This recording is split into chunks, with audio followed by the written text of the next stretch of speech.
హైదరాబాద్లో ఐటీ దాడులు, పిస్తా హౌసు, అట్లాగే షాగ్ హౌసు, మొహోఫిల్ రెస్టారెంట్ల ఓనర్ల ఇళ్లలో సోదాలు.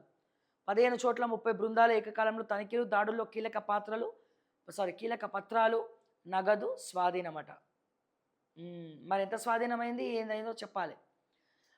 ఇక్కడ వజ్రాయుధం లాంటి పార్టీ పెడతాం. కవిత పార్టీ పెడితే తెలంగాణ ప్రజలు ఆహ్వానిస్తారా? కల్వకుంట్ల కవితను ఆహ్వానిస్తారా తెలంగాణ ప్రజలు? దయచేసి కమ్యూనిటీలో పోల్ పెట్టండి. మీ అభిప్రాయాన్ని కమెంట్స్ రూపంలో తెలియజేయండి. అసలు కవిత చేసే పనులని ఎవరన్నా తెలంగాణలో ప్రస్తుతం నమ్ముతున్నారా?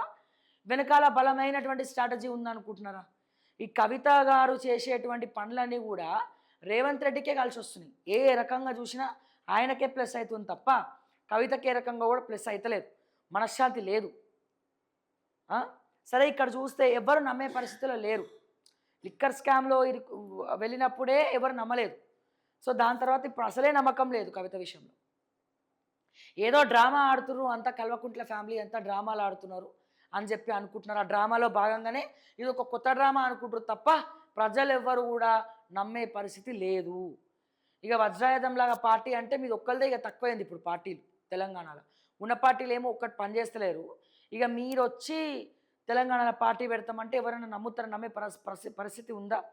ఒకవేళ పార్టీ పెట్టినా ప్రజాక్షేత్రంలోకి పోయినా అది ఏ రకంగా మీరు చేసేది ఏదైనా సరే ఎవ్వరు కూడా నమ్మే పరిస్థితి లేదు. వికటిగా ఉంది అది, వికటిగా ఉంది అది చెప్పాలంటే. ఇదే నిజంగా ఇదే మేనరిజము, ఇదే ప్రశ్నించడము మీ సొంత పార్టీలో మీరు ఎంపీ ఉన్నప్పుడు, నిజామాబాద్ ఎంపీ ఉన్నప్పటి నుంచి, లేకపోతే మీ నాన్న మీకు ఎమ్మెల్సీ ఇచ్చినప్పటి నుంచే మీరు ప్రశ్నించి ఉంటే, అరే గంజాయవనంలో ఒక తులసి మొక్క ప్రశ్నిస్తుంది రబ్బాయి బీఆర్ఎస్ అధికారంలో ఉన్నప్పుడు అని అనుకునేటోళ్ళు. అప్పుడు ప్రశ్నించినప్పుడు ఇప్పుడు వచ్చి పార్టీ పెట్టుంటే మిమ్మల్ని నమ్మేటోళ్ళు. అప్పుడు ప్రశ్నించకుండా కోట్ల రూపాయల ఫస్ట్ ఇల్లు కట్టిందే బంజారా హిల్స్లో కవితక్క.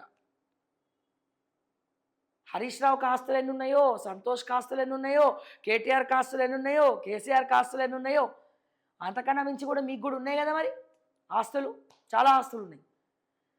ముందు నేనేమంటున్నా, ఎస్ పార్టీ పెట్టండి, స్వాగతిస్తాం, ఒక మహిళగా ఆదరిస్తాం బరాబర్. ఎందుకంటే మహిళలు రాజకీయాల్లోకి రావాలి, ప్రత్యక్ష రాజకీయాల్లో ఉండాలి, కీలక పాత్ర పోషించాలి.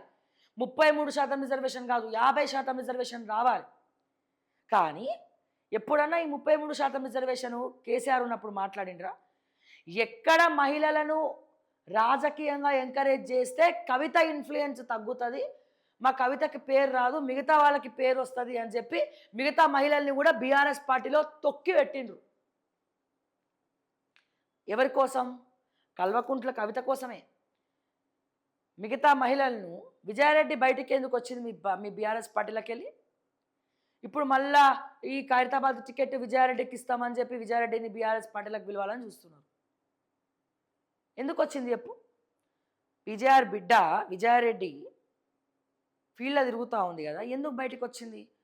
లేకపోతే విజయారెడ్డి లాంటి వాళ్ళు ఇంకొంతమంది ఆ జగిత్యాలలో ఒక మున్సిపాలిటీకి సంబంధించినటువంటి ఒక మహిళ, మరి జగిత్యాల అంటే మీదే కదా, మరి నిజామాబాద్ ఎంపీ అంటే మీరే కదా ఒకప్పుడు.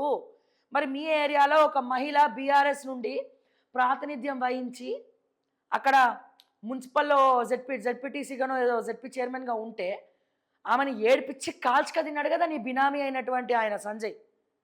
మరి అప్పుడెందుకో కల్వకుంట్ల కవిత గొంతు మూగబోయింది? అప్పుడెందుకో కవితక్క ఆడబిడ్డల గురించి మాట్లాడలేదు? పార్టీలో మీ వల్ల వీళ్ళు నరరూప రాక్షసుల్లాగా వీళ్ళు కాల్చుక తింటా ఉన్నారు, మహిళలకి స్వేచ్ఛ లేదని చెప్పి ఏడుస్తూ ఉంటే, మరి కవితక్క కేసీఆర్ బిడ్డ, యువరాజు తర్వాత యువరాణి, మరి ఎందుకు మా మహిళల కన్నీళ్లు తుడవలేదు?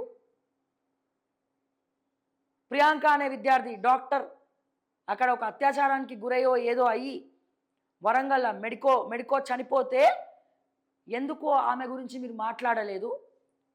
నిరుద్యోగి ఆత్మహత్య చేసుకుంటే ఎందుకు మీ అధికారంలో ఉన్నప్పుడు మీరు మాట్లాడలేదు? అప్పుడు మాట్లాడినప్పుడు ఇప్పుడు మాట్లాడితే ఎవరైనా నమ్ముతారా? మిగతా వాళ్ళు మాత్రమే ఆస్తులన్నీ తిన్నారు, నేనేం తినలే ఒక్క రూపాయి కూడా అనకుండా ఓ 100-200 కోట్లు విలువ చేసే ఇంట్లో ఉంటే ఏడికేళ్ళు వచ్చినాయి అనుకున్నప్పుడు ఏమనుకోవచ్చు? ఈ రోజున ప్రభుత్వ భూములన్నీ కూడా నీ భర్త పేరు మీదకి ఎట్లా పోయినాయి? అట్లాగే నిజాం సంబంధించినటువంటి మెటర్నిటీ హాస్పిటల్ కోసం ఉన్నటువంటి మహేశ్వరంలో ఉన్నటువంటి ఆ భూములు ఎవడెవడికి ఏ షేర్ పోయింది? ఎంత నాకుగా ఎంత ఈజీగా ప్రభుత్వానికి సంబంధించినటువంటి భూముల్ని మీ పేర్ల మీదకి ఎంతే అద్భుతంగా మార్చుకున్నారు.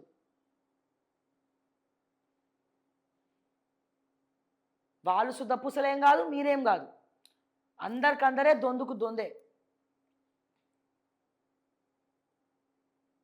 విచ్చలవిడిగా సంపాదించుకుంది ఎవరు?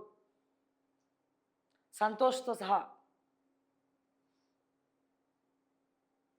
సో ఇప్పుడు మేము వజ్రాయుధం లాంటి పార్టీ పెడతా అంటే మీరు ఒక్కలే తక్కువైనరు కవితక్క ఇప్పుడు తెలంగాణలో పార్టీ పెట్టడానికి.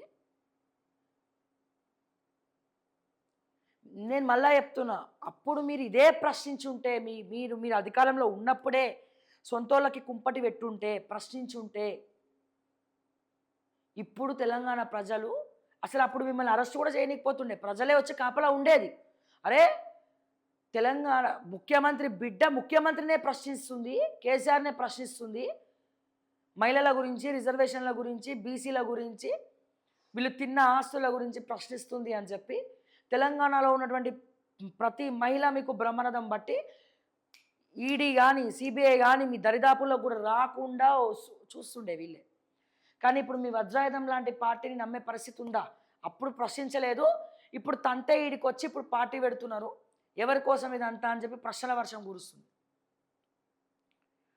సో అందుకే నేను ఏమంటున్నా, ఒక ప్రెస్ మీట్ పెట్టి మీ పేరు మీద ఎన్ని ఆస్తులు ఉన్నాయి, మీ పిల్లల పేర్ల మీద ఎన్ని ఆస్తులు ఉన్నాయి, మీ భర్త పేరు మీద ఎన్ని ఆస్తులు ఉన్నాయి, ఎక్కడెక్కడ ఏమేమి భూములు ఉన్నాయి, సో ఇవన్నీ కూడా ఒక లెక్క చూపించండి తెలంగాణ రాష్ట్ర ప్రజలకు. ఇగో గిది నేను సంపాదించుకున్నది మొత్తం సంతోష్ తిన్నాడు, హరీష్ రావు తిన్నాడు, మా అన్న కేటీఆర్ తిన్నాడు, నాకు అన్యాయం అయింది, నా బతుకు మొత్తం కూడా ఇబ్బంది పడ్డా నేను. సో అసలు నేను నీతిమంతురాల్ని, ఇగో నేను కష్టార్జితం, ఇది నా కష్టార్జితంతో కట్టుకున్న బంజారాహిల్స్లో పెద్ద ఇల్లు, సో అందుకే మీరందరూ నన్ను ఆదరించాలి అని చెప్పి బహిరంగంగా లెక్కలు చెప్పి మరి వజ్రాయుధం లాంటి పార్టీ పెట్టండి, ఎంతోమంది వజ్రాలను తీర్చిదిద్దండి.